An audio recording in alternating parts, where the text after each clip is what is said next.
these prices, it's gone bananas. Now, why has it? Now, this is what we wanted to get into, is why have these prices gone so crazy like that?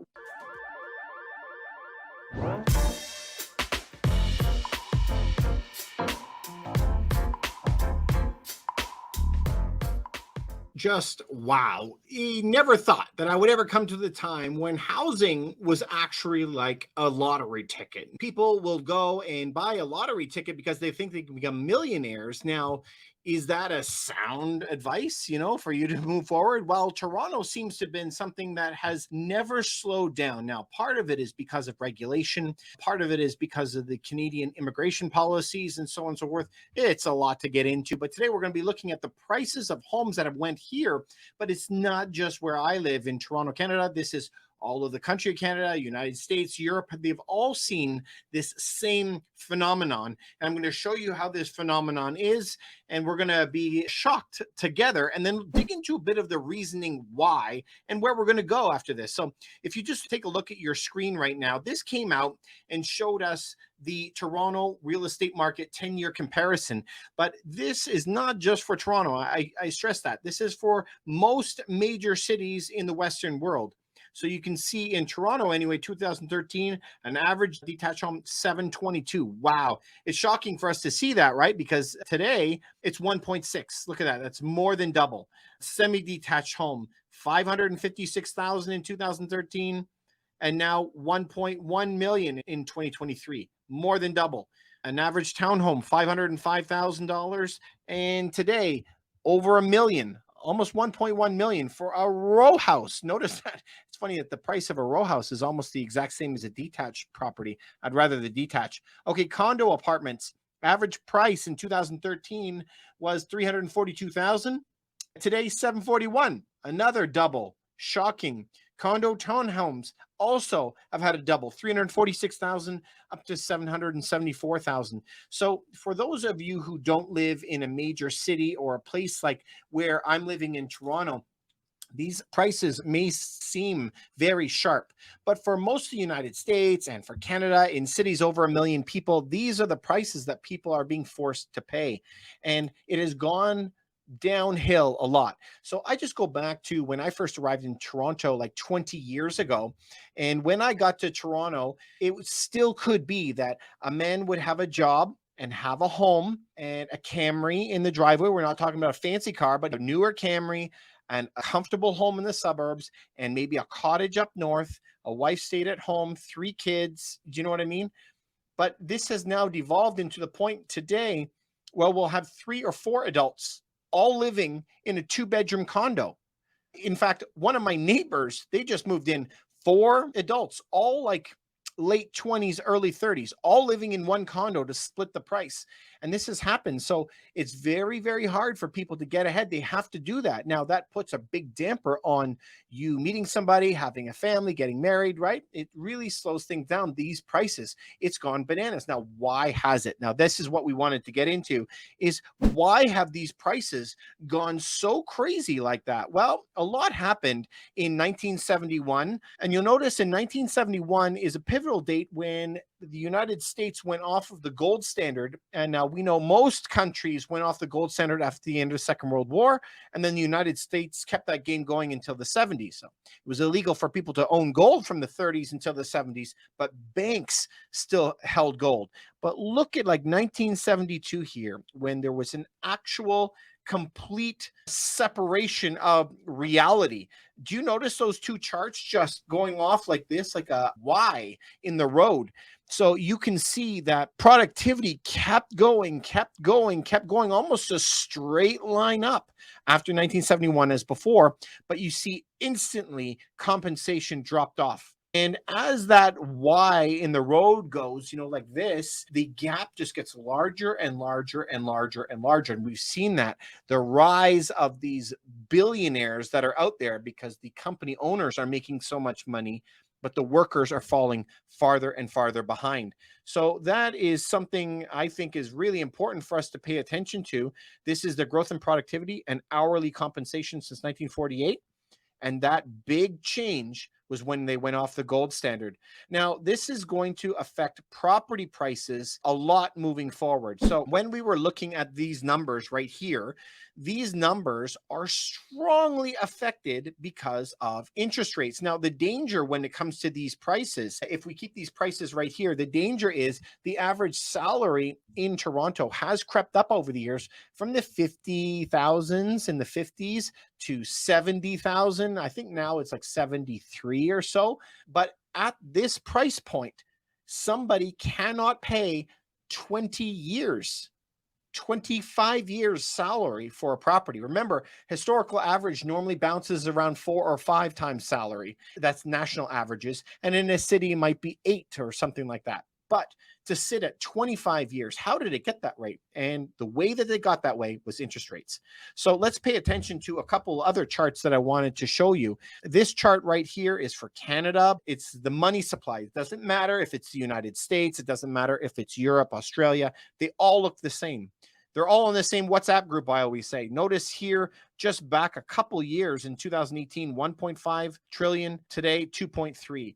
When you are increasing 30, 40, 50% the money supply in just a short couple years, we see massive price inflation.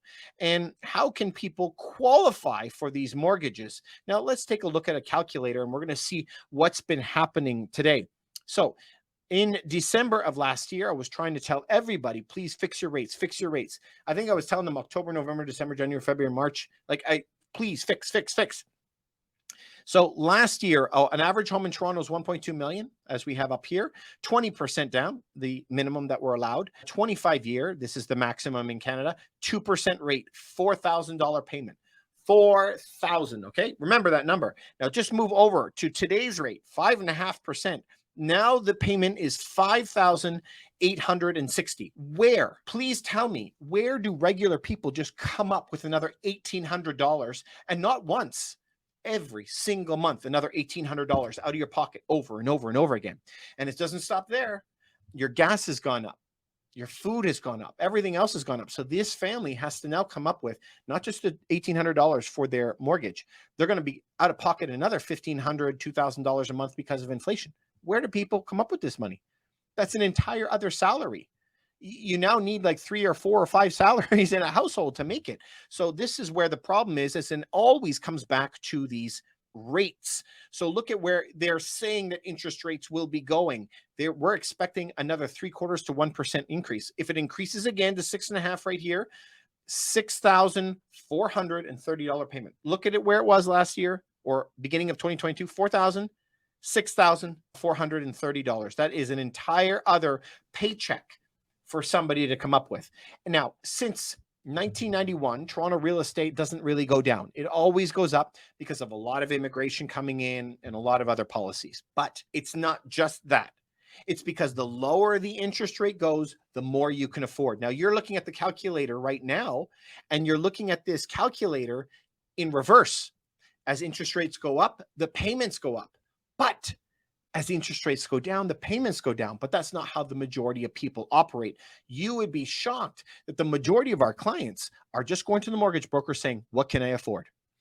And they're looking at this modest home and they're like, but you can have this wet bar and a drive-in garage, and you can have a finished basement and an extra unit out back and a pool, and you can still afford it. And they're like, I'll take it, because the majority of people buy on payments, not on price.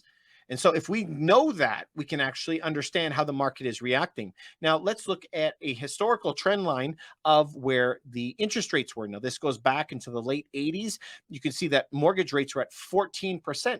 But at that time, home prices were really, really, really affordable. Yeah, because your whole payment went to interest.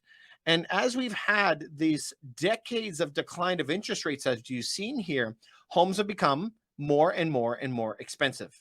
So at the end of the day, this is all we're looking at right here, what happened in 2022. Now, it is one of the fastest hikes in interest rates that you've seen since maybe the mid-90s, right? This one and over here. But historically, those rates are still really, really low. So that calculator, I hope, actually brings it home a little bit for you, because when your salary is $100,000 a year and you can afford, let's say, a $3,000 a month payment, that's the majority of people. People don't buy a home cash, they buy a payment. They solve for payment. And so as homes get more expensive, they still only can afford $3,000. So they're just looking for whatever house I can get for 3,000 bucks. It doesn't matter if the interest rate goes higher or lower. Their salary is staying the same. I'm just looking for 3,000 bucks a month.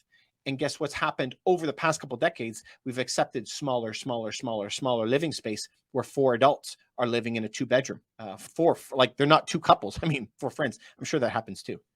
But now we're seeing home prices come down, and as interest rates go up, but still the payment today is more expensive than it was before. So this is what we call a lag effect. Remember, when the interest rates go up, the rule is for every 1% that the interest rate goes up, home prices drop 10%. And if we see that interest rates have gone up 4%, that's a big chunk that home prices will fall. So continue to be careful. Right now, interest rates are high and home prices are still high. There's a rebalancing that happens, but it's not instantaneous. As they raise interest rates, it takes 18 months for the real effects in home prices to actually take effect. We're only halfway through that. So I think that there's going to be a lot of contagion happening in 2023 as more and more people run out of their savings. So emergency funds, some people have 30 days, 60 days, 90 days, whatever it is. But some people have 6 months. I know some people actually have a year. But if it takes 18 months for the real effects, it's how long does it take for people's savings to get drained? And that's what we're seeing right now. So stay sharp, you guys. I always tell you, the next 2 years is going to dictate the next 20 years of your life. Please stay educated. I had some books on my desk. Take a look at these books. They're fantastic. Best books of 2022. Stay safe out there. This is a great time to be rebalancing your portfolio, learning financial education, stocking up on some gold, some silver, getting your insurance right, opening a business, paying dividends to yourself through education. Financial education is so important right now. I want you to stay safe, and we're going to be able to buy houses for pennies on the dollar. I can't wait. Are you excited? Because I think that this is amazing. The future is bright. Thanks so much for sticking around. If you like that video, you might like this one and maybe something like that.